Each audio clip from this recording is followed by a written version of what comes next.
What is going on today, everybody? Welcome back to Fix It Garage. Today we're going to be working on my Honda CRV, my personal car, one of my dailies that I have. It needs some maintenance. What we need to do today is replace our timing chain and the water pump. Now, those don't sound like maintenance items to you, but to me they kind of are. So water pumps, I like to change them every 100,000 miles. This is sitting just over 150,000. So I want to go ahead and put a water pump in it. I have seen them leak in the past on these vehicles, and I'm already going to be over there doing the timing chain, so I figure why not just do a pump while I'm at it. The other thing I would like to do today is put the chain in. Now again, chain's not normally a wear item, but this vehicle has seen some rough miles, so I feel like what a great time to go ahead and do our timing chain. We can reseal our timing cover and we can adjust the valves. All very important things. Now, this had spark plugs put in it at 100,000 miles. I know because I put them in. But I want to recheck and adjust the valves when we do our timing chain, since it's going to be a brand new chain. Figure just adjust the valves. I'll walk you guys through all my little tricks that I have when I work on these cars. This video is going to be a little bit more in depth, bordering a full how-to tutorial without going full tutorial on it, but you guys get the gist of how to do it when I'm done. So that's probably enough of me chit-chatting here. Let's get the car set up and we can start tearing this thing apart. Now, as you guys can clearly see, there's not a ton of room under the hood. So most of this is probably gonna have to be shot with GoPros and handhelds because everything we're doing is right in here. And there's like no room over here to fit the big camera over, so we're gonna do a lot of handheld stuff. The first thing that we need to do in order to do a timing chain is we need to get our valve cover off and our little plastic trim panel off. That's the first two pieces that need to come off, is our valve cover, this trim panel, and then we can start worrying about things on this side of the motor.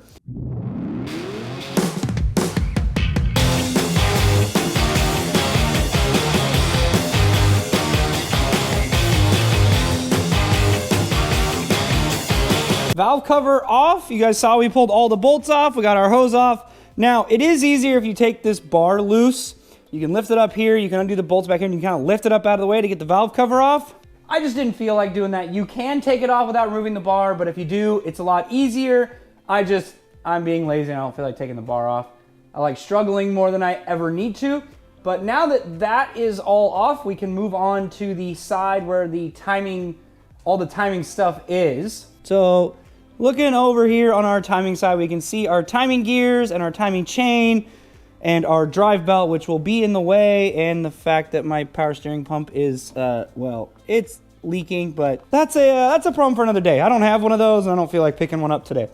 So we're gonna gloss over that. But what we need to do now is we need to get all of this stuff out of the way. So the power steering pump has to go. That, I normally don't disconnect the hose. I leave the hose connected. I just can lift it and set it out of the way. So we're gonna move that out of the way. That'll then give us access down further to where our tensioner is, which we will remove. Before we remove the tensioner, we will take our motor mount off. Now, without that motor mount, this engine will drop a lot. So what I like to do is take a floor jack, put it underneath with a wood block, because this is a stamped pan. You need a wood block under it to distribute the load, otherwise you'll poke and dent the pan up. So we need to put our jack underneath it, support it, then we can start tearing all of this apart. Now, as you guys can clearly tell, there's not a whole lot of room for my hands, a camera, everything. So I'm gonna do the best I can to set up a camera that kind of looks straight down like that, or some other angle so you guys can see what is going on, but it's gonna be very hard to show it as it's happening, and I'll just have to explain either in voiceover or point at things once they come off.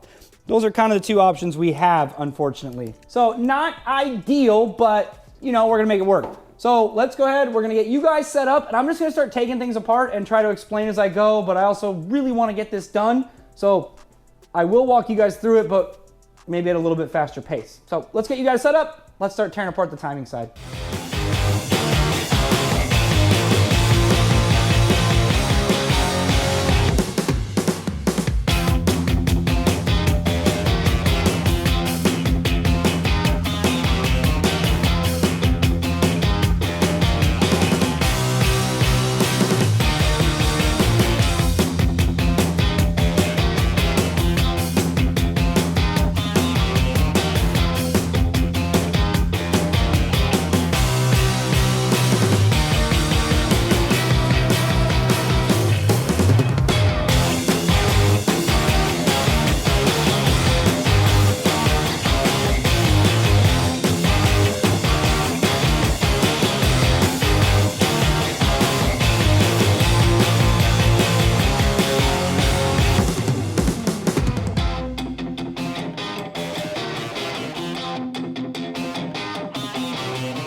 All right, so some progress was made.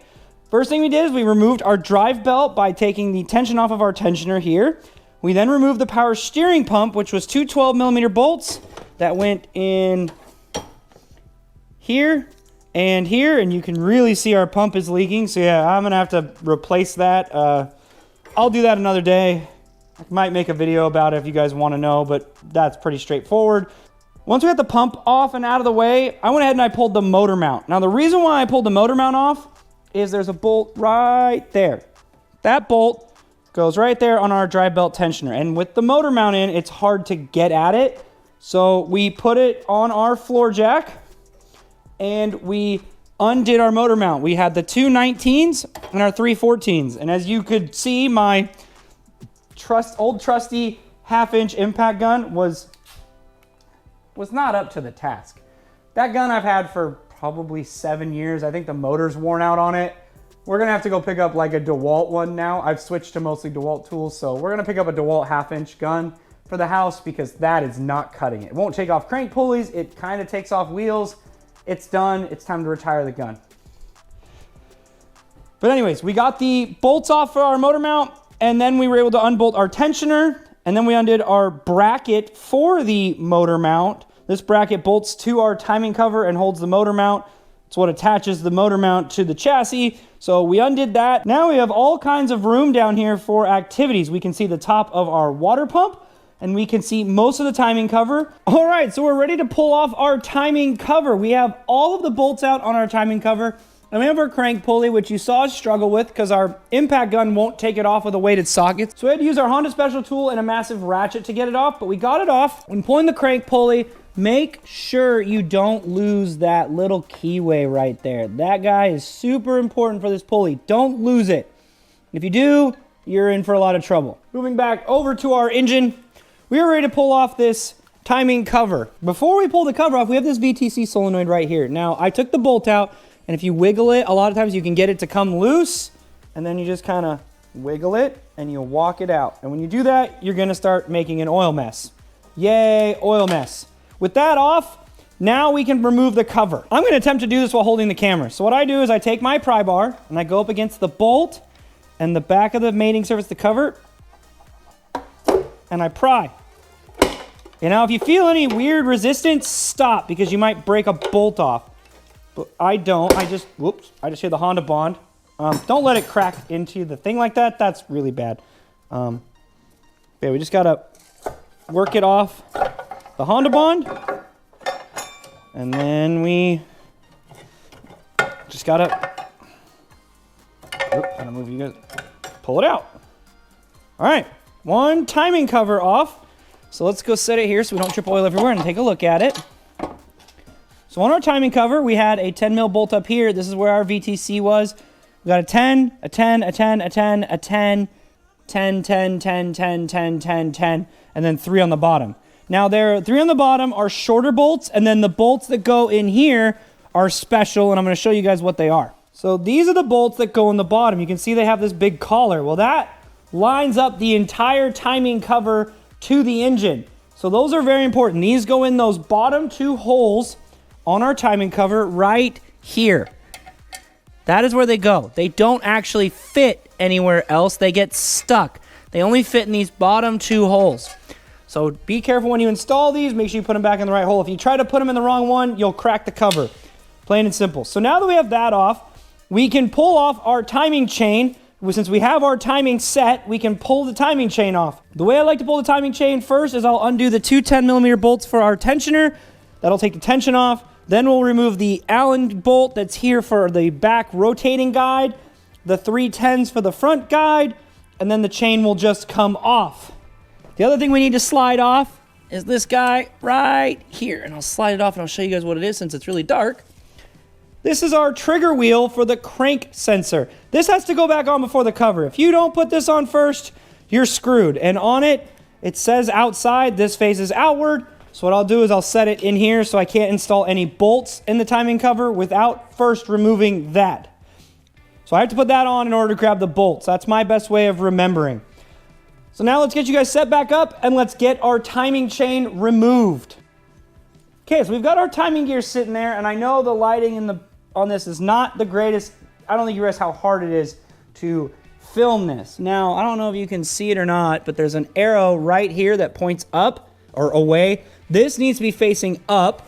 There's a line right here on the gear, and then there's a line down here. These need to line up. That puts the cam shafts at cylinder 1 top dead center, which is what I want. If the crank is off by like a half a tooth, it's because this chain is stretched, and not a big deal. We'll deal with that when we get to it. Right now, the biggest thing is making sure that those two line up and this lines up. So we're gonna roll this engine around where this is facing straight up and those two are lined up, and I'll show you guys how I'm gonna lock in the timing on the top of the engine.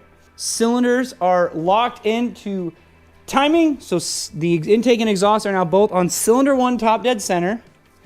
And I can verify that by grabbing our valves. Yep, we are definitely at cylinder 1 top dead center. So the next thing that I want to do is I want to lock these cam gears so they don't rotate. All right, so we have our two 24mm wrenches, and we've got our zip ties.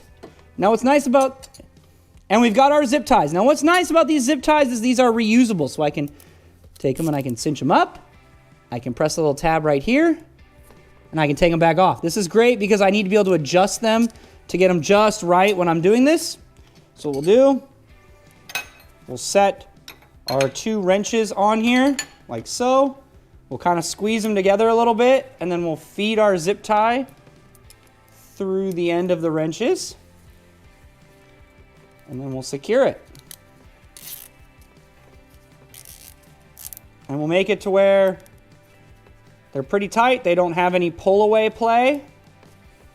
Now, if for some reason when I undo the chain tension, they come inward, this will do no good, but usually they want to go away from each other, so this will help lock our timing in for the camshafts.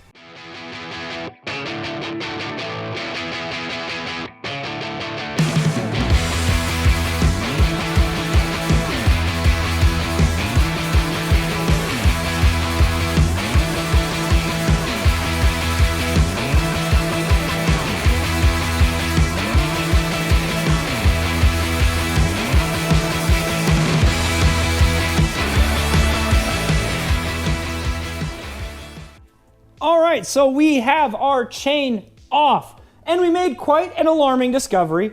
First of all, I took those off so I could get the crank pulley off, and I forgot to put them back on, so when I undid everything, the timing got all messed up, but we have since fixed it. So if we look here, we can kind of see those two lines. They are lined up. What's alarming, when we come down here, anyways, on the pulley, you look at the right spot, you can see there's a little arrow. Well, there's also an arrow on the block. And guess what? They don't line up. They're about a half a tooth off. So the timing was out. So it's actually a good thing we did this because we were probably about 500 to 1,000 miles away from setting a check engine light. So the chain was indeed, in fact, worn out, and that could be from previous lack of maintenance. Who knows? So it's a good thing we were in there. Now that we have the chain off, the next step we need to do is we need to clean. We need to clean all of the mating surfaces for the timing cover and for the engine. And I'm not gonna sit here and film all of that because that's just not interesting. I'm gonna show you guys how I do it, and then I'm gonna clean it, and we'll come back when it's all done and we're ready to reinstall all of our new timing components. To save your guys' ears, I'm not actually gonna do it on camera. I'm just gonna show you how I do it because it can make some horrible sounds, and the last thing I wanna do is make any of you guys go deaf with these noises. So what I need is a razor blade. It's literally all I use. Razor blade, brake clean, and a rag. What we do to clean is we take our razor blade and we just scrape with enough force to get the liquid gasket off. It might score the aluminum a little bit, but this is actually fine because it gives it more little micro surfaces for the new gasket maker to seal into, meaning you'll have more contact between the two metals, so you'll actually get a better seal and it's less likely to leak. I'm gonna go ahead and clean it, and I'm gonna check back in with you guys when this is all clean, and I'll show you guys the finished result. So here we have our timing cover now, all clean and ready for some new liquid gasket. But before this can go on, we need to do a couple more things. We need to change out our crank seal, our crank sensor O-ring, and we need to install a new O-ring right here. So my trick for doing the crank sensor is pretty simple. You put a screwdriver in it. Doesn't come off. Usually it'll come off when you do that, unless it's, you know, a little stuck and stubborn. That'll happen. You'll have that happen sometimes. And there we go, just like that. Okay, so seal is out. So if we look at the seal, we can see the hole there, and we can see the shiny area where the seal was sitting, and we can see staining. So what I do is I put some Seal Glide on the new seal, and I slide it into where it matches up with that staining, and it's in the right spot. Makes it very easy to install a new crank seal. Now I've done these enough, I can literally install these with my hands. Like, I don't need a tool anymore to do it. Now we're gonna press it in the rest of the way. I'm just going till I see it touch where the oil staining is on the timing cover. Again, this is not the approved method, but this is a method that I've found works just fine. And just like that, you can see it's installed right up to that staining line. So the crank seal is installed. Next thing that we need to do, let's get rid of that little piece. We need to replace the crank sensor O-ring. One 10mm to get it out, and then a little boop, and it should come right out. Go ahead and we'll just take that loose, and then we'll give her a old boop. Bam, crank seal, or crank sensor is out. Definitely needs that O-ring. That is for sure. Now we've got two O-rings here. We've got one that's going to be for the VTC sensor, or the VTC actuator itself, oil control actuator, and then we have one that is for the crank sensor. And I, for the life of me, cannot remember which one is for which right now, because that is something that is not worth memorizing. Probably this one. So we grab a pick. Ow, jeez. I like to use a 90-degree pick. Stick it on there, lift up. Luckily this one isn't gone full plastic. And it comes right off. And now we have the size that we need right there in front of us. So we can see if we put some of the top, looks like it's probably about the right size. That one looks, this one, orange one looks too big. And we feed our new O-ring on. There's some loose oil on here, so we'll just kind of coat it a little bit so it doesn't go in dry. Slide our sensor back in. Drop the 10mm bolt that we're supposed to install. And then pick it up and whoosh, bang, install it. Like that.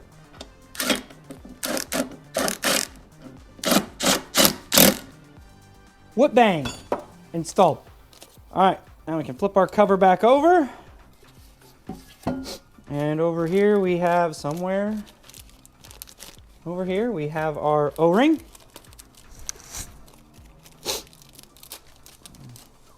I like to set the O-ring in place, and well, I don't want it to fall out, so Seal Glide.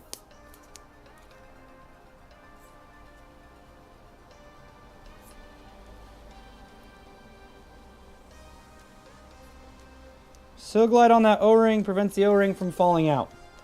Then we take our 90-degree pick. And this one I usually just break. And well, it didn't break, which is kind of nice. That's super rare. That normally doesn't happen.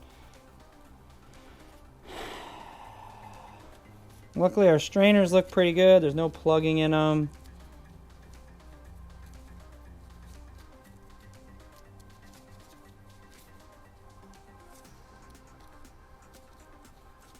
Keep working the O-ring down until we get it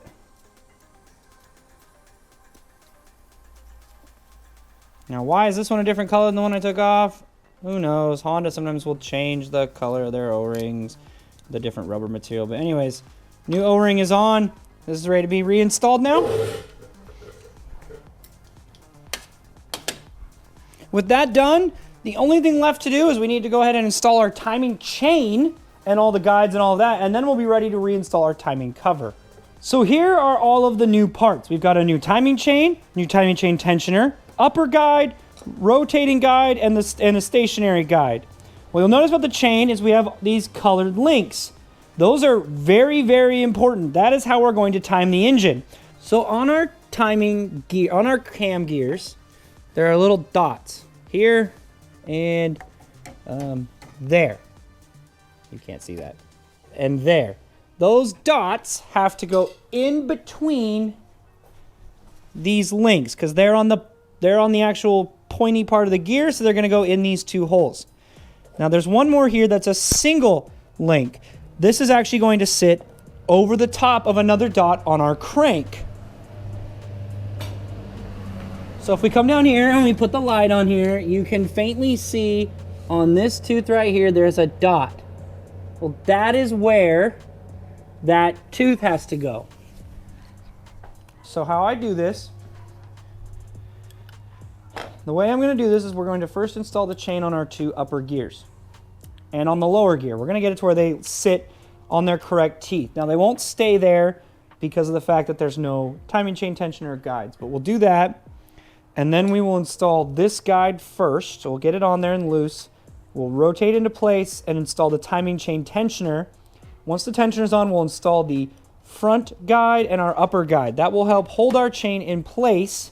And once we verify that the engine is correctly timed and our colored links are in the right spot, we can go ahead and we can pop this pin on the tensioner, and that will then have the timing chain be fully installed. Now, if it's your first time, once you do this, rotate the engine around at least 3 times to make sure it stays in time. Do not freak out that these colored links will not line up with the gears anymore because they're not the same size gears and an even number of teeth. When these rotate around, they will not line back up. At that point, you go off of the marks on the cam and crank that I showed you guys earlier, the 2 lines that are level between the 2 gears, and on the crank, the arrow that lines up with the block.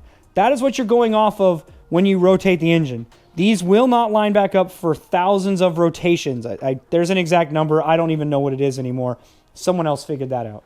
But don't panic when these don't line up. That is totally normal. I've seen guys freak out when they don't line up. Totally normal. Don't worry about it. So I'm going to get you guys set up, and we're actually going to put this chain on right now.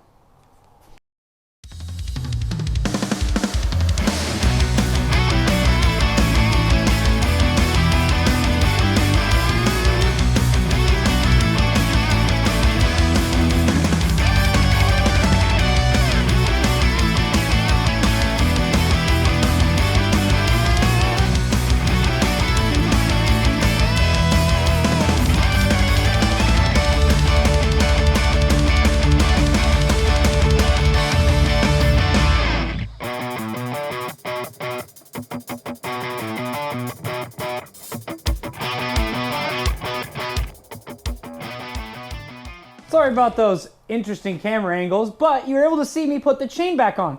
I'll show you guys kind of how it's all lined up so you guys know what's going on. So we'll start up here. You can see our gold link is lined up with that in between the dimples in between our gold links there. And if you can see it there as well. Also, if we look at our timing marks in the middle, they are level, how they should be. Moving underneath, our gold link is lined up on the dot that was on that gear, and our timing marks are lined up. So, all that is left to do now is pull that pin. So we're just gonna, doink, pull the pin. Now the tensioner is freed up and it can apply tension to the chain, which will allow us to spin the engine around for doing the valve adjust. Also, once the engine's started and oil pressure gets to it, it will maintain nice tension on that. With our timing chain now installed, the next step is we need to put the timing cover back on because that needs to start curing. When using Honda Bond, it needs 3 hours to cure. So the best thing you can do is get that cover on quickly, let it start curing, and then we can do our valve adjust and our water pump while that dries. So when that's all dry, we'll be ready to fire it up because everything else will be done. So I'm gonna go ahead and I'm gonna start doing our timing cover reseal. Once I start, I can't stop, so I'm just gonna put you guys somewhere, apply the gasket, and you'll see it kind of go in. But let's talk about how we do the gasket. So when I put the gasket maker on, I put Honda Bond on the cover. Then we'll slide the cover down in between, try not to touch anything with it, slide it into place, and then put our bolts on. So I'm going to put the camera so you guys can see me apply the gasket, and I'm going to move you to whatever spot I can find quickly enough, and then I'm going to slide the cover on, because once I apply the gasket, I get about 5 minutes. But right now I'm gonna set you guys up. I'm gonna start throwing gasket maker on.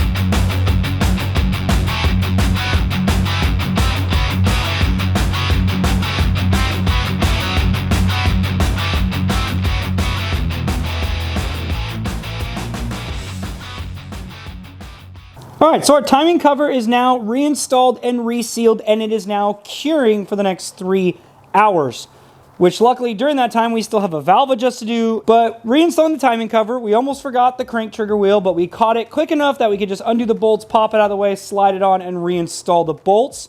I installed those 2 on the bottom that are thicker first because that aligns the cover to everywhere else, making it a lot easier to reinstall. So now with the cover installed, it is time to adjust the valves. And so what we did in order to do that is we installed our crank pulley, we installed our crank gear down there, which it won't focus on. Would you focus on it, please? All right, so down there we've installed our crank pulley bolt so we can rotate the engine. So what we're gonna do is adjust the valves, and we're gonna do it my way. On Honda engines, now I'm specifying Honda 4-cylinders, when you are doing a valve adjust, and you're on cylinder 1 top dead center, you can do cylinder 1 and cylinder 2 intakes, cylinder 1 and cylinder 3 exhaust. Those are all the valves that are closed. Then you roll it over to cylinder 4 and you can do 4 and 3 intakes and then 4 and 2 exhaust. That is how we're going to adjust our valves. And if we look up here on this little placard, you'll see, if it'll focus right there, there's our valve lash, 0.23 and 3. So we're going to get a 0.23 and 3 feeler gauge. We're going to adjust cylinder 1, and then I'm going to quickly do the rest, and we'll check in when it's all done. Okay, so we're going to do the intake sides only, which we will grab our let focus on it. You can see how it kind of says on there 0.229, aka 0.23 millimeters. And we are going to do our valve adjust. So the way I do it, so take the feeler gauge, you slide it between the valve top and the adjuster, and right now we slide it back and forth, and it is really, really loose. Like, it shouldn't be that loose. So now we can take our adjuster, which I have 2 different ones. If I zoom out real quick, I can show you. We have this one here. This is a Honda Special Tool adjuster. And then we have this one, which is a Blue Point adjuster. I'm going to use this one. I actually prefer this one. So then we'll zoom back in on our valve adjustment. We will break the valve loose. And with the adjuster nut loose, we can take the top and we can spin down the adjuster till we have the correct amount of valve lash, which this now has nice tension on it, so that is what we're looking for. We want some tension and resistance. We will tighten that up. And that is now a fully adjusted valve. So I'm going to zoom out, put it on a time lapse, and we're going to get this thing knocked out.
right, so everything is now put back together that we took apart on the top side of the engine.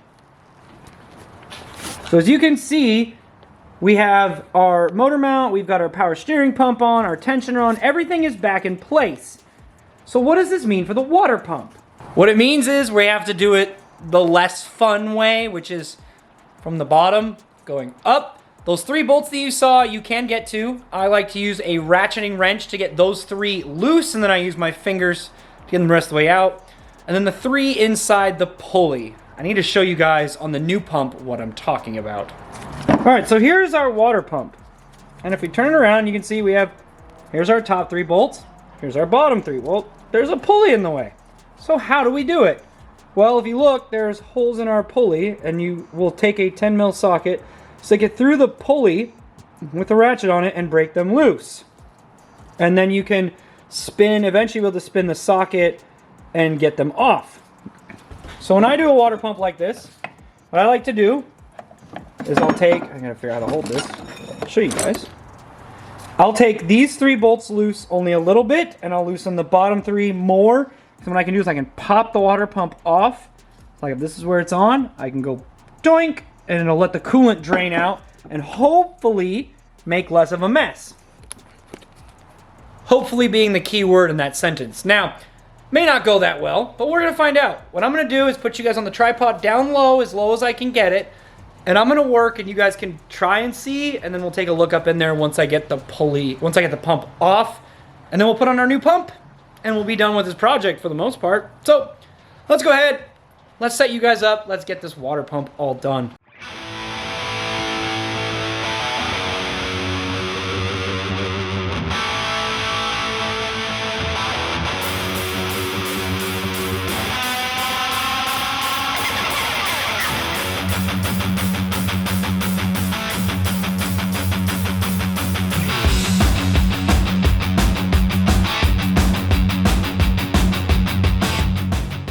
That was frustrating. I don't usually show my frustration on camera, but man, this one really got to me. The water pump for some reason just fought me. And I just did one yesterday on a newer car that went really smooth. Took me less than an hour to do it. This one took me 2 hours to get done, including all the screw ups and re-tear parts to put back is what it feels like. It's probably like an hour and a half, but it feels like 2 hours. Either way, it fought me. So I'm gonna come through with some great advice on this water pump. We're gonna take a look. So if you guys are crazy enough to replace the water pump, which there's our new pump chilling down there. If you're crazy enough to do it, take the motor mount, the tensioner, power steering pump off. Get them off, get them out of the way, get the motor down lower. Undo these top 3 bolts from the top. Trust me, you'll understand why when you actually go to do it, because it's a lot easier this way. The bottom 3, well, good luck. The bottom most bolt, which we'll look at the old pump for reference. So let's look at the old pump. This bolt here, not too bad. But to get these 2 out, you need to lower the motor down as low as you can get it. And in reality, it needs to come down another couple inches. Then you can get them loose. Then you have to take this long 10mm socket in there and with 2 fingers kind of like twist it and work those bolts out. And when I say it's hard, I mean it. And then when you put it back, you do it in the reverse order. Snug up the bolts. That way when you put those 2 in that are kind of a pain, the water pump is flush against the block, so you have the most room possible to get those bolts in and out. Because it is not an easy thing to do.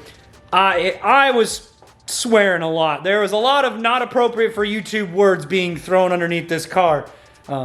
This has just been not going to plan on the water pump. But it's done, so I'm good again. We're happy. Cut the camera, got the pump on, explained it, we're good. Now I'm gonna check in with you guys when everything's reassembled and we're ready to start it. So next time you guys see me, there'll be coolant in my little spill-free funnel. It'll have a fresh oil changed on it, and all we'll need to do is start it up and we can hear it run and have this repair be finished. So check back in with you guys when this thing's all ready to start. Everything is all done on this car. There's only one thing left to do. It's time to fire this thing up. So I'm gonna put you guys on the tripod. We're gonna fire up this car, make sure it runs, bleed our cooling system, and that will be job done. Finally.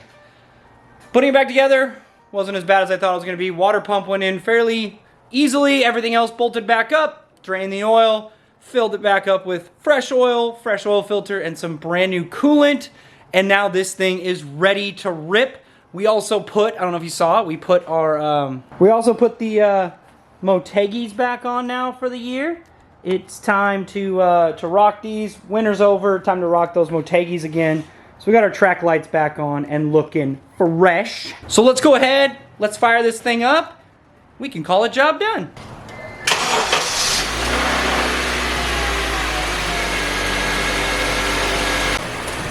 With the engine running in the background, let's kind of go over how this thing ran, how this project went. It was not smooth sailing. I've done these at work before, no problem, and for some reason today, it just wanted to fight me. The water pump fought me, the timing chain stuff fought me, just things weren't going to plan.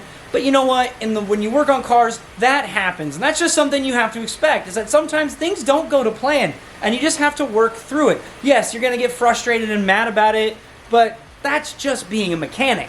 Things don't always go to plan. You got to prepare for the worst. I set aside all day to get this job done. I'm glad I did because it basically took all day for what should have been a 3 to 4 hour job. But you know, it is what it is. Could you do this at home? Absolutely. You could replace the timing chain at home. Just be aware. You could run into some problems, and hopefully if you're going to do it, you know how to handle those problems. That's the biggest thing. If you know how to deal with an issue, you're fine. But if you're not prepared for a problem, maybe don't do something like this. These jobs take a lot of time and patience and accuracy, because if you put the chain on wrong, it's not gonna work. So just kind of like be aware of those kinds of things whenever you're doing one of these projects. But I think overall, anyone could do this. I just showed you guys how to do it as best as possible in that confined space under the hood. If I had this out on a stand, it'd be 10 times easier, but I'll be honest, I'm not trying to pull an engine to just show you guys how to do a timing chain. That would be a lot of unnecessary work, and that would be a lot of unnecessary time. Maybe in the future I'll get a block on a stand and I'll do it, but I'm not going to pull the engine out of this for no reason when it doesn't need to come out. But my big thing is, always make sure if you're going to tackle a project like this, be ready to handle the unexpected. If you do that, you're going to be just fine. But that is going to do it for today, everybody. As always, if you like what you saw, smash a like button, leave some comments down below. Do you want to see me do the power steering pump and the VTEC solenoid on this? It needs them both replaced. If there's enough interest, I'll put out a how-to video on both of those things. They're really easy, should be a quicker video. Should be, again, prime example, always expect the unexpected. So, you know, being prepared, but I could do a video on it, let me know down below. But with that being said, don't forget to subscribe so you guys don't miss any future Fix a Garage videos and projects. We're always finding something different to work on or something new to do. So be sure to hit that subscribe button so you guys don't miss any future videos. But with that being said, thank you guys all for watching, and I'll catch you in the next video. Oh wait, before I go, remember, every Friday, every time, Friday, 8 p.m. Pacific time, YouTube live stream. Come hang out and chill, vibe, make fun of me for my really bad race driving. But be sure to be there Friday, 8 p.m. Pacific time, every single Friday. Unless I have something going on. But that's going to do it. Thank you guys all for watching. Peace out.